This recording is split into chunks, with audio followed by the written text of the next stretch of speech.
سننا چاہ رہے ہیں؟ ایک اللہ والا انبیاء اور رسولوں کے بعد سب سے افضل و اعلیٰ ذات کا نام سیدنا ابو بکر صدیق ہے۔ کیا نام بولا؟ میرے نبی نے ایک سسٹم بنایا۔ اب مجھے مدنی میں پیر صاحب کو آگے دیا، مجھے تقریر کرنے تھا، پیر صاحب کو نوٹ آئیں گے سب ملے تھا۔ توجہ نا، میرے نبی نے سسٹم بنایا، اگر مدینے میں کوئی بیوہ ہو، مدینے میں کوئی یتیم ہو، مدینے میں کوئی غریب ہو، ضرورت مند ہو، کوئی نابینا ہو، اس کے گھر کوئی کام کرنے والا نہ ہو، تو صحابہ کو کھڑا کر دیا کہ تم ان کے گھر کام کرو، تم ان کے گھر کام کرو، تم ان کے گھر کام کرو۔ دین کی تبلیغ اس طرح کیا کرتے تھے۔ جب حضرت ابو بکر صدیق رضی اللہ تعالیٰ عنہ کا نمبر آیا تو ذرا سنو پیارے، جب نمبر آیا خلافت کا، امیر المؤمنین حضرت ابو بکر صدیق کی خلافت کا دور تھا، ایک چمڑے کی لسٹ بنی ہوئی تھی، تختی تھی اور اس پہ لکھا تھا، ایک کا نام غریبوں کا نام لکھا ہوا تھا، اس کے آگے خادم کا، پھر غریب کا، پھر خادم کا، پھر غریب کا، پھر خادم کا۔ ایک مدینے میں اندھی بڑھیا تھی، آنکھوں سے نہیں دکھتا تھا، اس کا کوئی بیٹا بھی نہیں تھا، بیٹی بھی نہیں تھا، کوئی نہیں تھا، رشتہ دار بھی نہیں تھا، اکیلی اندھی بڑھیا، اس کے گھر کوئی کام کرنے والا نہیں تھا، مگر اس کے سامنے کسی کا نام نہیں لکھا، اس کے سامنے کسی کا نام نہیں۔ حضرت عمر یہ لسٹ چیک کر رہے تھے، کون چیک کر رہے تھے بولو؟ حضرت عمر۔ انہوں نے دیکھا ان کا، حضرت عمر نے جب دیکھا بوڑھی عورت کے سامنے کسی کا نام نہیں ہے، کسی کا نام نہیں، تو حضرت عمر نے سوچا میں اس کا خادم بنوں گا۔ کون ہے؟ 22 لاکھ مربع میل کا بادشاہ کہ میں خادم بنوں گا۔ اب جب شام ہوئی، صبح ہوئی، شام کو سو گئے، جب صبح ہوئی اس بڑھیا کے گھر کا دروازہ کھٹکھٹایا، السلام علیکم، بڑھیا بولی وعلیکم السلام۔ وہ حضرت عمر کہنے لگے بوڑھی ماں میں تمہارے گھر کام کرنے آیا کروں گا، تمہارے گھر میں جھاڑو مارا کروں گا، تمہارے برتن دھویا کروں گا، تمہارے کپڑے دھویا کروں گا، تمہارا پانی بھر کے لا کر کے دیا کروں گا۔ جب اتنا کہا تو وہ بوڑھی عورت کہنے لگی تم کون ہو؟ کہا میرا نام عمر ہے۔ تو پھر کہا میں تم سے کام نہیں کرا سکتی۔ کہا بوڑھی ماں مجھ میں کمی کیا ہے؟ کہا کمی کوئی نہیں ہے، میرے گھر کوئی کام کرنے آتا ہے اور آج سے نہیں 1 سال ہو گیا جب سے ہی کام کر کے چلا جاتا ہے۔ کہا بوڑھی ماں، حضرت عمر کہنے لگے بوڑھی ماں ان کو ہٹا دو مجھے رکھ لو۔ تو وہ کہنے لگی بیٹا نہیں رکھ سکتی۔ کہا کیوں نہیں رکھ سکتی، مجھ میں کمی کیا ہے؟ بوڑھی ماں بولی بہت بڑی کمی ہے۔ کہا کیا کمی ہے؟ بوڑھی ماں کہنے لگی سنو، وہ آتا ہے 1 سال ہو گیا آتے ہوئے، اس نے ابھی تک اپنا نام تک نہیں بتایا۔ میں روزانہ پوچھتی ہوں بیٹا تیرا نام کیا ہے؟ وہ کہتا مائی کام سے مطلب رکھو، نام کا کیا ہوگا؟ 1 سال ہو گیا اس نے اپنا نام نہیں بتایا، اور تو آج ہی آیا پہلے ہی دن اپنا نام بتا دیا۔ لوگ نام کے نہیں کام کے زیادہ ہوتے ہیں۔ کون ہوتے بولو؟ حضرت عمر نے سوچا یار کون ہے بھئی ایسا، ہم نے تو نبی کی تربیت پائی، بڑھیا نے تو ہمارے اندر کمی تو پڑ لی، کہ کون ایسا؟ حضرت عمر کے ذہن میں آیا ضرور دیکھوں گا کوئی نہ کوئی نبی کا صحابی ہے، نبی کا غلام نہیں ہو سکتا۔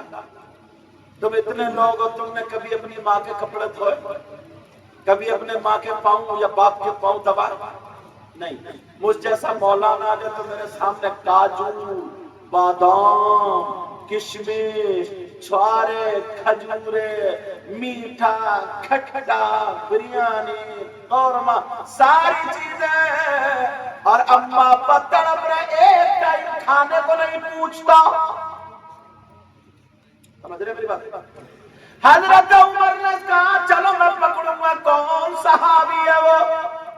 دوسرے دن حضرت عمر آئے، چھپ کے بیٹھ گئے کہ دیکھوں گا آئے گا کون کام کرنے۔ حضرت عمر جب چھپ کے آئے تو ایک خادم آیا، چادر ڈالے ہوئے، ننگے پاؤں، تہمت باندھے ہوئے، اور پنجوں کے بل چل رہا تھا تاکہ پاؤں کی بھی آہٹ نہ ہو۔ وہ گھر میں گھسے اور گھسنے کے بعد سارا کام بوڑھی ماں کا کر دیا اور کر کے نکل گئے۔ حضرت عمر کو انہوں نے چہرہ بھی نہیں دکھایا۔ حضرت عمر بولے آج تو بچ گئے، کل کو ضرور پکڑوں گا۔ اور ہو سکتا ہے حضرت عمر رضی اللہ تعالیٰ عنہ دوسرے دن گئے، آج سے چھپ کے بیٹھ گئے۔ وہ آئے پھر چادر ڈال کے گھر میں گھسے۔ حضرت عمر نے دروازہ گھیر لیا، میں دیکھوں گا نکلیں گے تو ادھر سے ہی، اور کوئی دروازہ ہے ہی نہیں۔ وہ کام کرتے رہے اور کرنے کے بعد جب دروازے سے نکلے حضرت عمر کھڑے ہوئے تھے۔ انہوں نے کہا حضرت عمر بولے کون ہے ذرا اپنا چہرہ دکھاؤ۔ جب انہوں نے چادر اٹھائی تو حضرت ابو بکر صدیق تھے۔ سبحان اللہ زندہ باد۔ کہاں گیا یہ خلوص، کہاں گئی یہ خدمتیں؟ چپٹ گئے، کہا بھائی تو جی کہا نبی کے زمانے سے ہی آتا، اب میں سمجھ گیا تمہارا علاوہ کوئی اور ہو بھی نہیں سکتا۔ اسی لیے تو جب نبی موجود تھے مصلی پہ آگے بڑھانے کی نمبر آیا تو بڑے بڑے صحابہ تھے، مگر ابو بکر صدیق سے کہا اللہ ذرا دیکھو پیار، ذرا دیکھو اپنے اندر غور کرو، ذرا ایک مرتبہ دیکھو صبح سے شام تک تم نے کتنے لوگوں کو ستایا یا کتنے لوگوں کی مدد کی، تم سے کتنے لوگ راضی ہوئے، کتنے لوگ ناراض ہوئے، کتنے لوگوں نے تم سے فائدہ اٹھایا یا کتنے لوگ تم سے نقصان میں رہے۔ توجہ ہے نا میری طرف؟ اللہ۔ اور مدرسے کے بچوں کے لیے جو علم کی خوشبو ہے، بتاؤ اگر اجازت ہو تو تاریخ وقت اٹھاؤں گا۔ انہوں نے طبیعت خوش کر دی۔ آپ لوگوں کی سمجھ میں تو آ رہا ہے؟ ہاتھ اٹھوا لوں؟ اب تو صحیح صحیح اٹھاؤ گے، مجھے پوری امید ہے، اور میں بھی سیدھے ہی سیدھا چلتا، لیکن میں نے منطق پڑھی ہے، ملا حسن پڑھائی ہوئی، سلم العلوم بھی پڑھائی ہوئی، سمجھے؟ ابھی بھی پھانس سکتا۔ تم لوگ اتنے سیدھے ہو، اتنے میوات کا علاقہ ہے، میوات کا علاقہ ہے، اور ماشاءاللہ بڑے سیدھے، بڑے بھولے، اور جہاں سادگی ہوتی ہے نا، ایک ہوتا آدمی 420 مطلب بہت مکار، اور ایک ہوتا بھولا سیدھا۔ اللہ کی بارگاہ میں بھولے اور سیدھے کی قیمت بہت ہے، 420 کی کوئی قیمت۔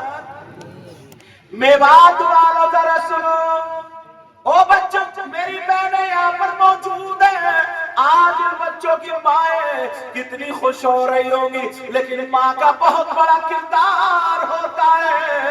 ایک نبی نے فرمایا اطلب العلم من المہد الی اللحد، علم حاصل کرو ماں کی گود سے قبر تک، سب سے پہلا مدرسہ ماں کی گود ہے۔ اور جب مدرسے بگڑو گے تو مدرسہ ہی سب سے پہلا مدرسہ کیا بولو؟ ماں کی گود. تمہارے یہاں شادی ہوتی ہے؟ ہاں یا نہ بولو؟ ہوتی ہے نا. فنکشن ہوتا ہوگا اور